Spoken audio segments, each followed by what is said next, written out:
if you decide to play the B minor 7 and you're not used to it, it's not too difficult to learn the chord, but it's the actual change in from the previous chord that's going to be the tricky bit. If you're playing C major 7 with the first and second finger, as you're strumming that chord, it will be much easier if you're working the thumb into position during that bar so that it acts as a pivot, leaving you just the bar chord to do at the front instead of having to do the front and back together. But you could also have C major 7 with the second and third finger, and when you drop the thumb, it's possibly slightly easier to change. Both ways are correct, so you have to decide. For me, I would play the C major 7 with the second and third finger before changing into any bar chord. It just makes it easier for me to change to the Bm7.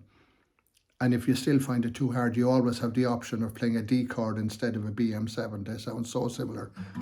This chord sounds so similar and so much easier to play this, especially in the early stages of playing guitar.